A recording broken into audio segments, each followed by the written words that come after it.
Así que le hemos llamado a este tiempo la iglesia gloriosa. Y Dios está despertando su iglesia. ¿Cuántos lo creen? Para que colaboremos. ¿Y por qué digo colaboremos? Porque hay un afán, entiendo, de prepararnos, pero te vas a dar cuenta que a través de este tiempo nos vamos a dar cuenta de la importancia de colaborar en el plan de Dios. Amén. De colaborar en el plan de Dios, de participar como nunca antes en el plan de Dios. Y creo que este es el tiempo donde necesitamos entender que necesitamos vivir como esa iglesia gloriosa de los últimos tiempos, porque Él va a regresar por esta iglesia, por una iglesia gloriosa. Entonces podemos decir que amar la venida de Cristo es amar la gloria de Dios. Amar la venida de Cristo es amar la gloria de Dios, porque gloria significa manifestación visible del Dios invisible. Yo no sé si tú entiendes la importancia del tiempo en el que estamos. El Señor nos ha traído más que a un congreso, nos ha convocado a los hijos de Dios para entender su plan, amén, para entender su voluntad. Y eso te hará efectivo, eso te hará que no pierdas el tiempo, sino que tu esfuerzo se agudice y entiendas el plan de Dios. Yo no sé si es porque ya estoy a los 43 años, a la mitad de mi vida, y cada vez entiendo más la importancia de hacer la voluntad del Padre, de unirme al plan de Dios. Y para eso el Señor nos ha convocado, para hacer de ti una iglesia gloriosa, un matrimonio glorioso. Y el Señor nos está llamando a sus filas, a este ejército. Y creo que muchos de ustedes están cansados de ser parte de algo que nunca fue el sueño de Dios. Y creo que con el mensaje que acabamos de recibir del apóstol Rubén, fuimos confrontados. Yo estaba ahí en mi silla y estaba callado, y está bien decir amén, apóstol Rubén, pero es que yo no decía amén y no me emocionaba. No era porque no estaba de acuerdo con tu mensaje, era porque sentía que estaba calando en mi espíritu y estaba arrepintiéndome. Yo no sé si hoy entiendes en el momento que estamos punto a ser lanzados, pero el comienzo es el arrepentimiento. El comienzo es la preparación, es el arrepentimiento. Es tirar todo, nuestros títulos, es tirar la ofensa, es hacernos a un lado y entonces enfocarnos en Él.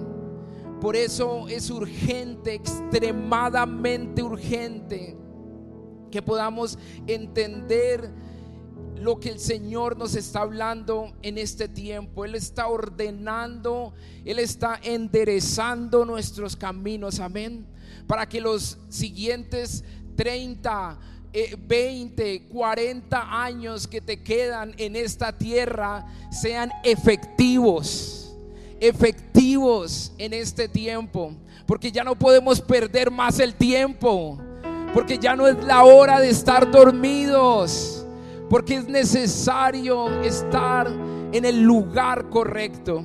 Por eso Efesios capítulo 5, desde los versículos 25 y 27, Pablo nos muestra un cuadro profético poderoso. Es un cuadro poderoso para este tiempo que nos permite entender la obra de Cristo. Y nos dice que Cristo está ¿qué? Purificando, santificando a su iglesia para presentarla al mundo. ¿Dice eso? ¿Para presentársela a quién? A sí mismo. Él está preparando a su iglesia para presentársela a sí mismo. Yo no sé si te emociona esto, pero eso quita muchas cargas que nos pusimos de lo que era ser iglesia. Y entonces entendemos que el plan es que Él está purificando, santificándola para presentarse a sí mismo una iglesia gloriosa, sin manchas, sin arrugas y sin ningún otro defecto. Pero Él es el que lo está haciendo. Él lo está haciendo. ¿Cuántos dicen amén? Él es el que tiene el cincel en la mano. Y nosotros como iglesia solo debemos colaborar. Alguien que diga colaborar. Solo tenemos que hacer eso. Colaborar con lo que el Padre está haciendo. Es como un baile. Estamos bailando con Él y Él lo está haciendo. Y quiero que leamos entonces la palabra en Efesios 5 versículo 25. Dice: maridos, amad vuestras mujeres, así como Cristo amó a la iglesia y se entregó a sí mismo por ella. En el versículo 26 dice: ¿para qué? Para santificarla, habiéndola purificado en el lavamiento del agua por la palabra, por aguas. Y yo puedo percibir que este congreso es de muchas aguas, que el Señor está preparándonos y limpiándonos con su palabra. Y en el 27 dice: a fin de que de presentársela a sí mismo una iglesia gloriosa, que no tuviese mancha ni arruga ni cosa semejante, sino que fuese santa y sin mancha. Iglesia, Él tiene el cincel en la mano, Él tiene la brocha. Yo no sé, creo que Vero nunca se dejaría maquillar por mí. No. Y creo que nunca he tenido un labial en mi mano o esas cosas que se pintan la cara. Pero yo veo a mi hija Emma, 12 años, a veces con una brochita, y yo veo a Vero en el espejo. Pero iglesia, este es el cuadro profético. El que tiene el labial, el que tiene la brocha, es Jesús.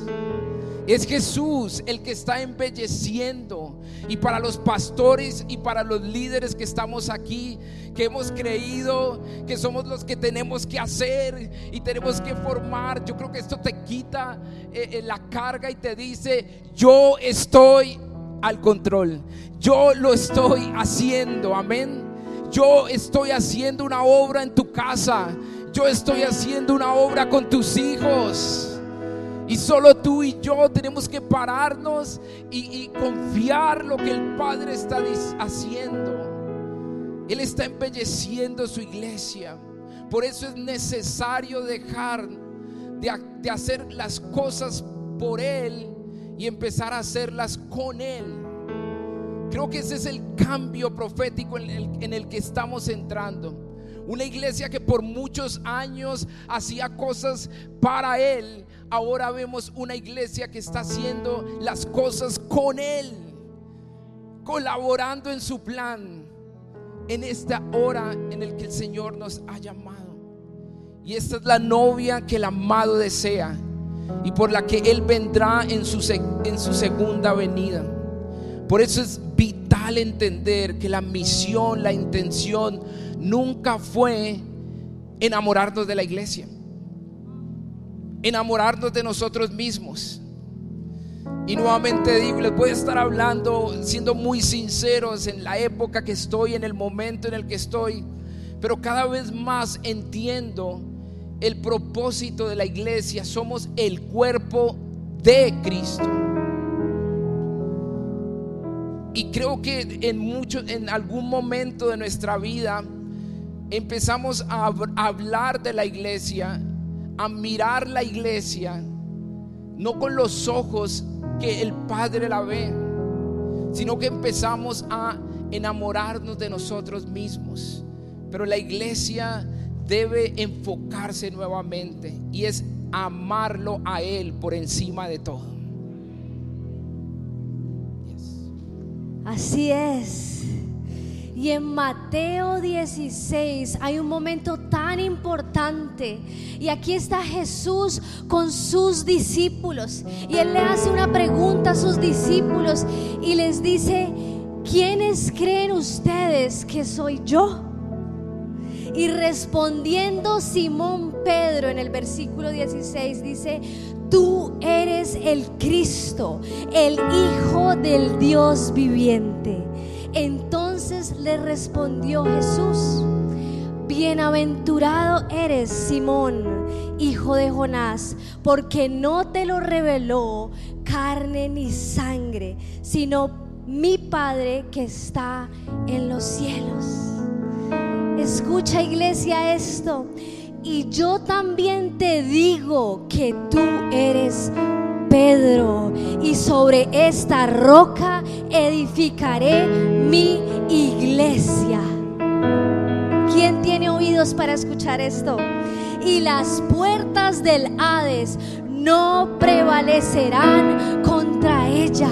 En pocas palabras, Jesús le dice a Pedro sobre la revelación que tú has recibido del Padre: yo edificaré mi iglesia. Y Jesús hace un decreto, Él lanza un decreto poderoso para la iglesia. Y ese decreto que Jesús hizo fue declarar victoria. Él declaró victoria sobre la iglesia que apenas estaban haciendo. Él hizo una declaración de victoria al decir que las puertas del Hades, que las puertas del infierno, que la muerte no tendrían poder para detener la iglesia.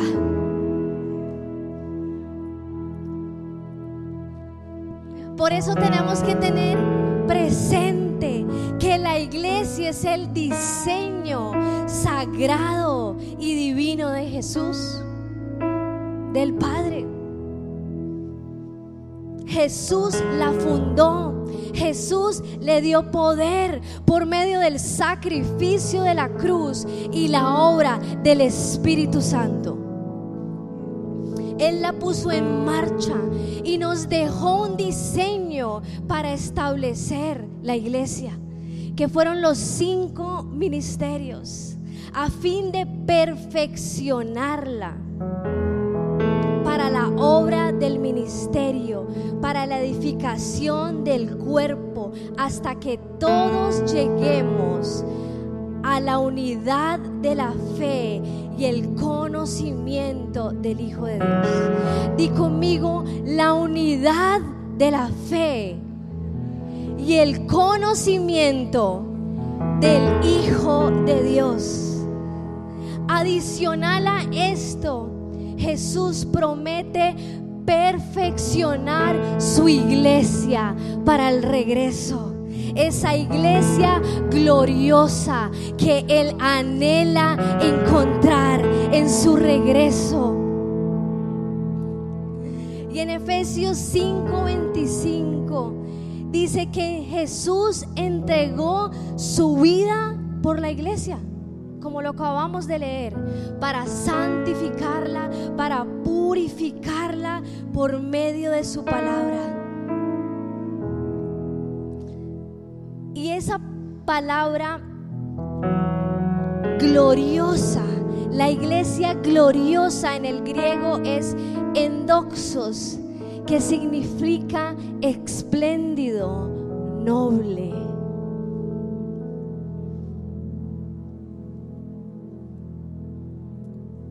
Honorable, precioso. Una iglesia noble, honorable, preciosa, sin mancha ni arruga. Ni Satanás, ni los errores tuyos ni míos han podido detener la iglesia. No la han podido detener. La iglesia avanza desde su inicio, porque Él declaró que era una iglesia victoriosa. victoriosa por su sangre, y desde ese lugar de sacrificio y de entrega por la novia, entonces tú y yo nos paramos sobre una victoria ya ganada, conquistada en la cruz. Si ese aplauso es para Él, que sea más fuerte.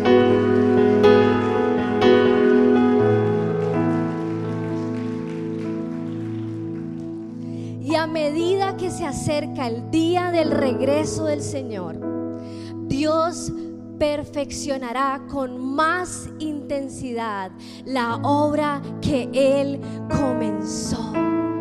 Y estamos en esos tiempos, y por eso el Espíritu y la novia dicen: ven, Rey Jesús. Y la iglesia se une al clamor del Espíritu, que está clamando y anhelando el regreso.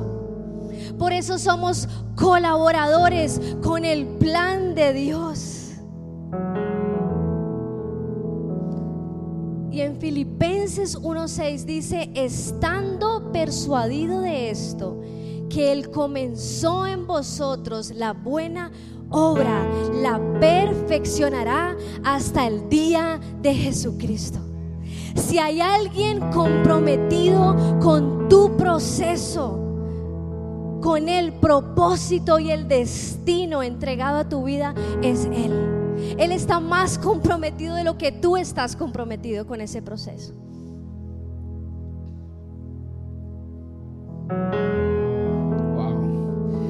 Y queremos darte 3 características de una iglesia gloriosa. Y estas características tienen que ver contigo, conmigo, porque somos la iglesia. Amén. Somos el cuerpo de Cristo. Y creo que el Señor está restaurando estas verdades en nosotros. Por eso este año el Señor nos ha traído y nos ha llevado como casa, como iglesia, uniéndonos a una sola misión, trayendo una unidad, porque es en la unidad del cuerpo de Cristo que el Padre se glorificará. Amén. Entonces necesitamos unirnos al plan de Dios, al plan eterno. Por eso dice que es el evangelio del momento, no dice el evangelio eterno. En otros versículos dice el evangelio glorioso. Por eso esta perfección es importante para la hora que estamos viviendo. Y aquí les vamos a dar 3 características de una iglesia gloriosa. Y la iglesia gloriosa no es el logo, no son los asientos, no es este auditorio, somos nosotros. Por eso tiene que ver con tu destino, con tu familia, con tus hijos. Por eso estamos haciendo todo este esfuerzo, para que tú y yo podamos entender en la hora que estamos entrando. Y estas características hablan de una iglesia gloriosa que nos preparan. Esa iglesia es perfeccionada en intimidad. El segundo es perfeccionada en comunidad. Y es perfeccionada en la gran comisión. Y ese perfeccionamiento en el que estamos entrando en intimidad, yo no sé si te pasa, pero estos últimos años para mí han sido dejar mi agenda personal, dejar toda distracción y estar simplemente, bueno, y no puedo dejar el café, pero solo estando con Él, amándolo, oyendo su voz. Nunca debimos de dejar de preguntarnos: ¿qué estás hablando, Dios? Necesitamos volver a la iglesia que se preguntaba todo el tiempo: dime qué hago.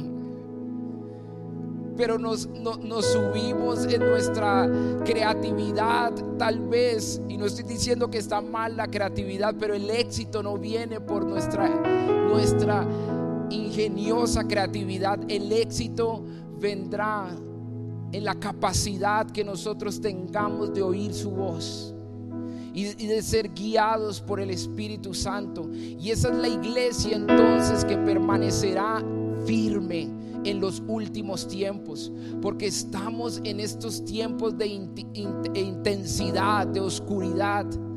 Por eso la intimidad es importante. La iglesia gloriosa tiene como prioridad contemplar la hermosura de Jesús, contemplarlo, convertirnos expertos en contemplarlo a Él, en verlo a Él, porque la palabra de Dios dice que lo veremos. ¿Cuántos dicen amén? Que lo veremos físicamente. Ahora podemos cerrar nuestros ojos y todavía escuchar el consumado es que Él gritó en la cruz. Pero en Apocalipsis 21 dice que habrá otro grito que se llama hecho está. Hecho está. Y creo que estamos entrando en ese clamor, iglesia. Sí, muy bueno cerrar nuestros ojos e imaginarlo, pero ¿no te emociona más saber que habrá un día donde lo vas a poder ver cara a cara? Cara a cara. Por eso la urgencia de este despertar. Por eso lo importante de ubicarnos en el plan de Dios. Y 2 de Corintios capítulo 3 versículo 18. Qué pena la emoción, pero es que creo que estamos en un tiempo muy importante. Muy importante. Así que todos nosotros, a quienes nos ha sido quitado el velo, podemos ver y reflejar que la gloria del Señor, la gloria de Él irradiándose en nosotros en todo lugar. Y el Señor, quien es el Espíritu, nos hace más y más parecidos a Él. No es parecerse más a tu pareja, no es más parecerse a tu pastor, es parecerse a Él, a Él. Ese fue el mensaje de siempre y ese es el mensaje que el Padre nos está retornando: parecernos a Él a medida de que somos transformados a su gloriosa imagen. Y de esta manera es transformada a su imagen y manifiesta Cristo, la iglesia, que es la esperanza de gloria. Y la iglesia gloriosa vive en el primer amor. Es ese amor en el que necesitamos volver, en donde pareciera que estamos en un mundo donde nos está diciendo que producir está por encima del amar mucho. Y necesitamos volver a entender que el secreto siempre fue el secreto: amarlo más a Él. Y entonces amarlo a Él te activa. Te activa. Y no sales desnudo a la calle, sino que sales revestido de Cristo. Wow. Vamos a darle ese fuerte aplauso a Jesús. Por eso la prioridad es ministrar la presencia de Dios. Desde esa posición Dios restaura nuestra autoridad para manifestar el reino e incrementa nuestra efectividad. Y ¿sabes qué? Eso agudiza la gran comisión. Eso te lleva a no quedarte callado, a querer manifestar su poder en tu familia primeramente. Como alguien dice, aló, es primeramente en la familia, con nuestros hijos. Con Emma estamos leyendo, y Vero, juntos en familia, estamos leyendo el libro de Daniel. Imagínense, en Daniel. Y nos sentamos en la sala los tres. Y Emma me dijo, agarró la Biblia y dijo: papá, yo quiero que me enseñes la Biblia. Yo no sé si entiendes esto, pero que tu hijo te pueda decir: papá, enséñame la palabra, enséñamela, muéstrame el camino. Y es volver a ese lugar en donde podemos discipular a nuestros hijos, creando puentes de intimidad. Crea puentes de intimidad. Eso es lo que necesitan nuestros hijos: crear puentes de intimidad donde pueden ser vulnerables, donde pueden mostrar su debilidad, donde pueden mostrar quiénes son ellos. Ese es el mejor discipulado. Así que es volver a ese lugar de intimidad, porque sabes, el enemigo quiere cambiar, suplantar la intimidad de la iglesia por solo producir y producir y el hacer y el hacer. Y muchas veces vamos entonces a decir: no, es que Dios me dijo que hiciera y quisiera y quisiera, pero dejamos de conocerlo a Él. Es ocuparte en Él, es volver a este lugar de intimidad nuevamente.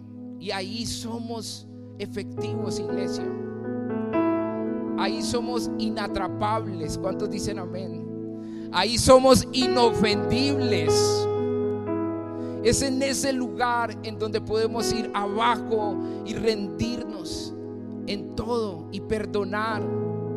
Por eso esto traerá un fruto, el fruto de los íntimos. Y el fruto de los íntimos, este tiempo va a producir, este tiempo de intimidad tiene que producir algo, ¿no? No, estos 4 días aquí en una casa generosa, hermoso todo lo que estamos viviendo. Hoy casi ni me despierto y todos estamos cansados pero felices. Y el Señor me hablaba de estos frutos de los íntimos. Y el primero es la madurez. La intimidad te da la sensibilidad espiritual, y esta es un sinónimo de madurez. El ser sensibles, entendidos en los tiempos, discernir, ya no moverme por las emociones como era yo, o que era muy reactivo, sino que poder ser sobrio y velar y decir: ¿qué estás diciendo tú, Dios? Cuésteme lo que cueste, tenga que perdonar al que tenga que perdonar, tenga que soltar lo que tenga que soltar, pero yo no me pierdo de lo que tú tienes. Eso es madurez. Es saber que Él tiene el control.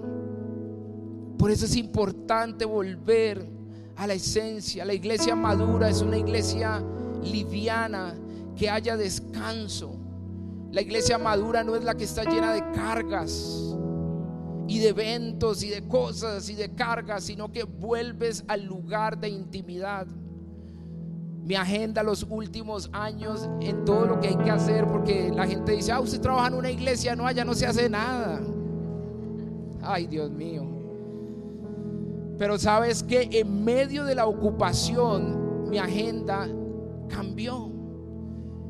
En tomarme un café, en poder meditar en la palabra, y tomarme un café con los discípulos, con las personas que Dios ha puesto a mi alrededor. Y he visto la efectividad. Fuera que me encanta el café, pero a estos muchachos no les gusta el café. No, Mario, con vos me tengo que ir a tomar un café. Hay que discipularlos bien. Y allí en esas mesas conectamos el corazón, conectamos con la visión y con el propósito que Dios tiene para ellos.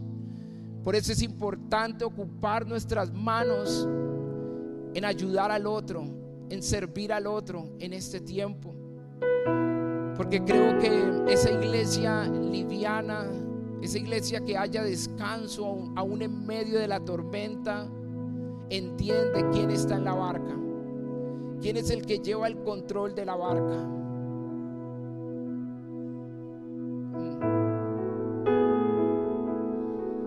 ¿Quién es el que lleva el timón de tu vida? Y entonces todo va a estar bien, porque Él se va a salir con las suyas, porque Él va a hacer lo que te prometió, porque Él cumplirá su palabra para esta casa. Por eso volver a la intimidad es importante. Y el segundo fruto de la intimidad es el entendimiento. Alguien que diga entendimiento. Ese es el fruto de los íntimos. Es escuchar su voz, es ser guiados por el Espíritu Santo. Creo que como nunca antes necesitamos entender, tener discernimiento y entendimiento para lo que viene.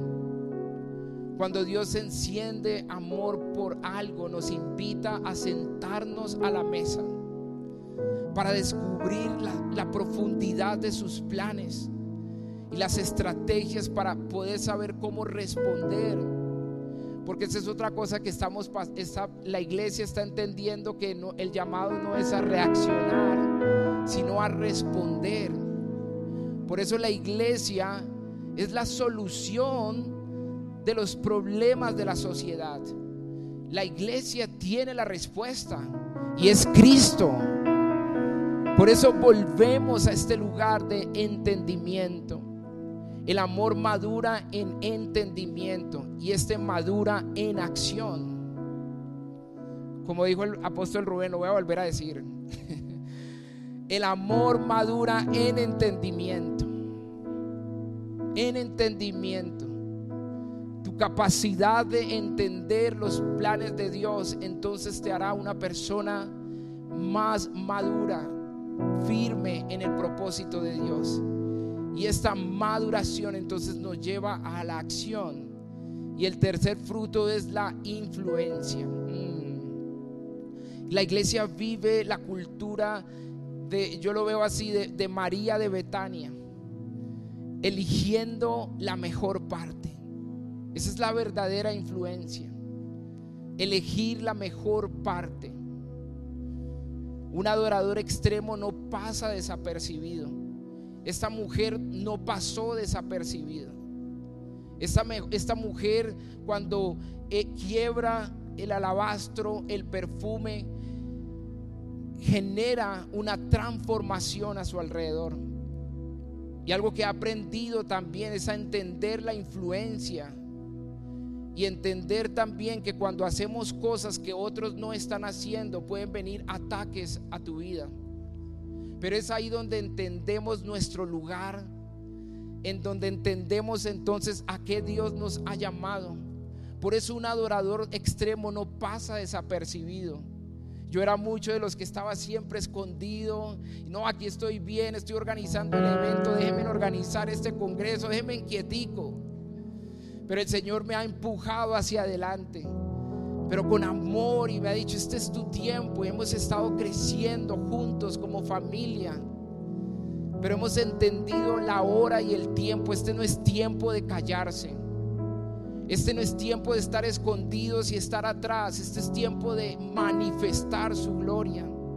Así que tu devoción radical debe producir algo en quienes te rodean. Esa es la verdadera influencia. Que te vean y vean a Cristo. Que te vean y no vean a alguien que sabe hacer las cosas excelentes, sino que vean el nombre de Cristo. Tu devoción radical debe producir entonces algo. Y yo hoy te pregunto: ¿qué está provocando tu pasión por Dios en otros? No, llegó Pacho. Uy, no, el ambiente se puso tenso. ¿Qué sienten cuando llegas tú a tu casa?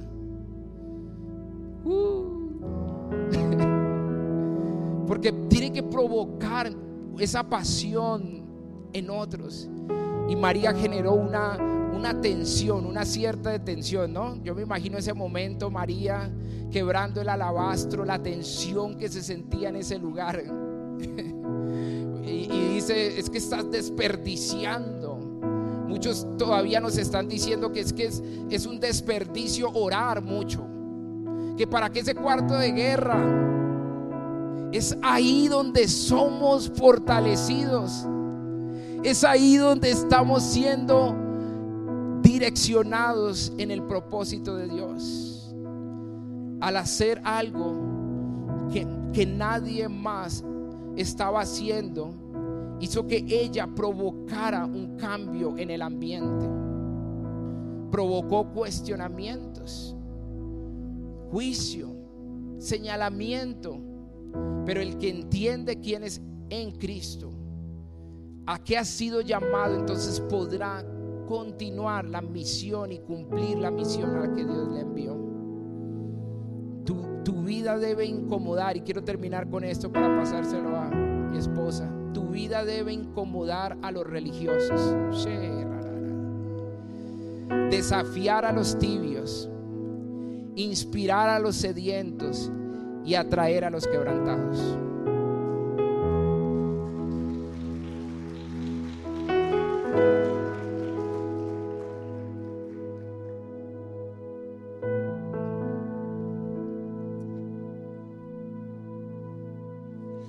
La manifestación de su presencia.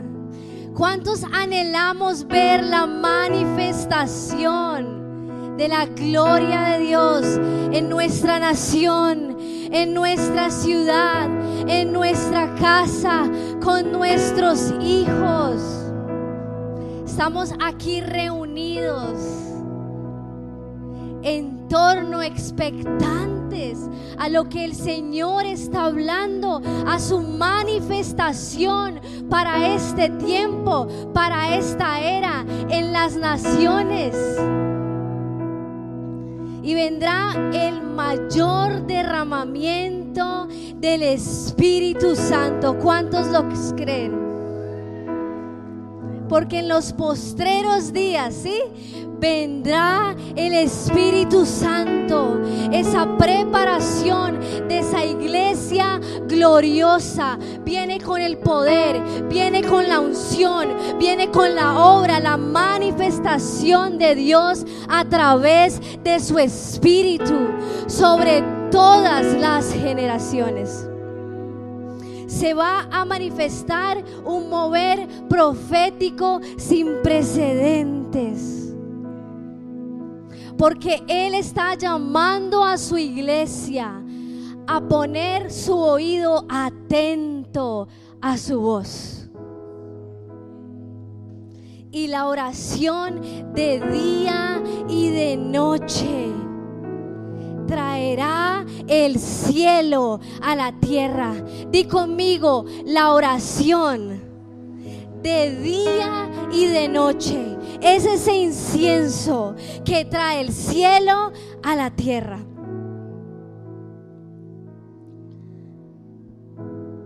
Y el segundo punto de la iglesia gloriosa es que somos perfeccionados en comunidad. En comunidad. Y esto es un mensaje que hemos estado, que se recibió aquí en la casa al inicio del año por nuestros pastores de unidad, y lo hemos estado escuchando en todas partes. Hemos ido a diferentes congresos o espacios, y es un lenguaje, es algo que el Señor está afirmando y trayendo. La iglesia gloriosa es perfeccionada en comunidad, porque debemos de aprender a funcionar como un cuerpo, así como el apóstol Pablo habló del cuerpo y la función del cuerpo, siendo una sola iglesia y siendo Cristo la cabeza. Y ese funcionar como un cuerpo abrirá el espacio a las familias y a las generaciones. La iglesia gloriosa tiene espacio suficiente para la familia y las generaciones. ¿Sabes? Te voy a contar algo. No lo tenía planeado, pero ayer fui muy sorprendida, porque muchas veces el Señor nos sorprende con lo que predicamos. Y Dios nos hablaba acerca de cómo Él se manifiesta a través de sus generaciones. Y esto lo creemos, lo hablamos, lo declaramos. Cómo Él utiliza a los niños que tienen el mismo Espíritu Santo que tú y yo tenemos. Y anoche, después de salir de aquí del Congreso, debido a los quehaceres y preparativos de un viaje también que teníamos algunos puntos todavía que pulir. y estábamos todavía muy atentos a que el Señor diera forma al mensaje que Él tenía para esta hora. Y Emma nos escuchó hablando acerca de la iglesia gloriosa, y Pacho y yo estábamos pues hablando, y Pacho decía: yo pienso que esto y la iglesia gloriosa, sí, y hay que poner esto en el mensaje, y este punto es importante. Y de repente yo vi que mi hija de 12 años cogió un cuaderno y ella empezó a escribir y escribió, y yo seguía muy pues enfocada así en tener esto listo para hoy, la estructura, los tiempos. Y Emma me llama y me dice: mamá, me pasa el cuaderno, 2 hojas, no les miento, lo tengo en la casa, lo puedo traer para los incrédulos, no, mentira. Pero allá lo tengo. Y me entregó 2 hojas con apuntes para la prédica. No solamente me los entregó y yo los leí, yo era como que: esta niña, ¿dónde recibió todo esto? Y estaban buenos, yo, uy, esto sirve. Pero me dijo: mamá, mira, y me empezó a predicar. No les miento, me predicó el mensaje de las 2 hojas de los apuntes que ella tenía. Y yo estaba ahí como sorprendida del mismo mensaje que yo he hablado, de la importancia de creer en nuestras generaciones. Yo estaba ahí impactada y yo decía: definitivamente esto se lo reveló el Espíritu de Dios. Y lo que Dios me decía es que las generaciones, sin importar la edad que tienen, son parte del plan para la iglesia, que es esa antorcha encendida para este tiempo de oscuridad, de la medianoche. Y necesitamos aprender a abrir espacio para todos, aún para los más pequeños o de pronto los menos experimentados, porque el Señor nos va a sorprender, porque su gloria no va a caer sobre una persona, va a caer sobre un cuerpo, sobre una comunidad. Y en Hechos 2:46 dice: y perseverando unánimes cada día en el templo y partiendo el pan en las casas, comían juntos con alegría y sencillez del corazón. Y yo creo que esto es parte del diseño original que Dios está llamando a la iglesia, a la sencillez de la mesa, que lo que sucede en el templo se ha llevado al lugar de la mesa, donde nos miramos cara a cara, donde hablamos de cosas cotidianas. Ahí la presencia de Dios quiere derramarse y habitar entre su pueblo, porque necesitamos crecer en relaciones significativas.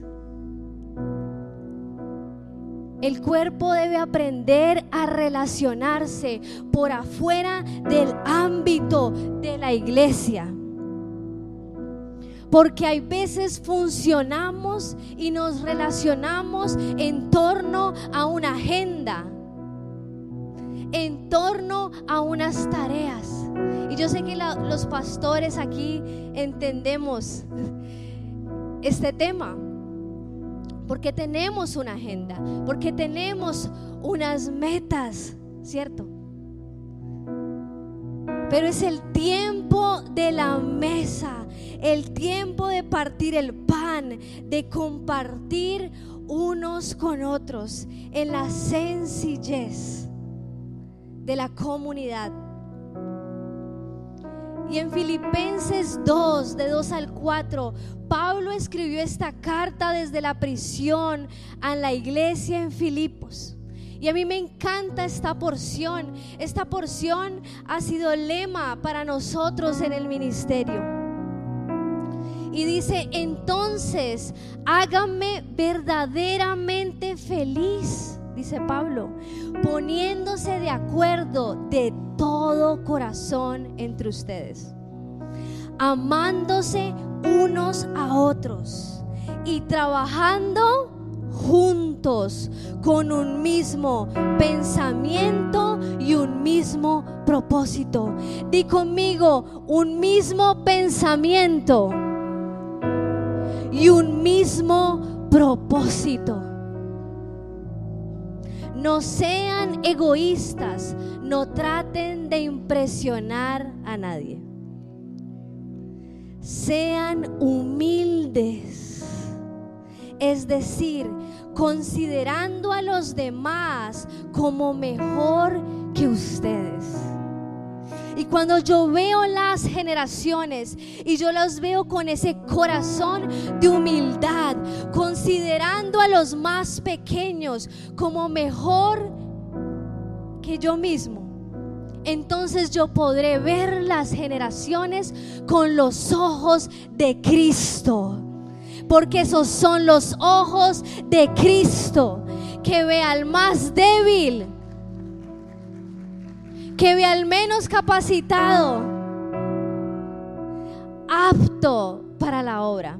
Y nos unimos al mensaje que el apóstol Rubén estableció. Creo que estamos en unidad, en espíritu con esto. No se ocupen solo de sus propósitos, de sus propios intereses, sino también procuren interesarse en los demás. Es tiempo que la iglesia de Cristo en las naciones entienda que su agenda no se trata de construir su propio reino, sino el reino de Cristo. Es un solo reino, una sola iglesia.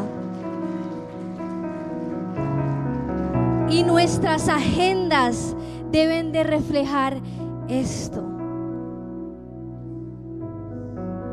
Te pido que te pongas en pie, ponte en pie. Y ahí donde estás, quiero dejar pasar este momento, pero el Señor nos está hablando. El Espíritu de Dios está aquí, moviéndose con libertad en medio de nosotros. Y Padre, estamos aquí para ser comisionados. Y ese perfeccionamiento viene también en la gran comisión.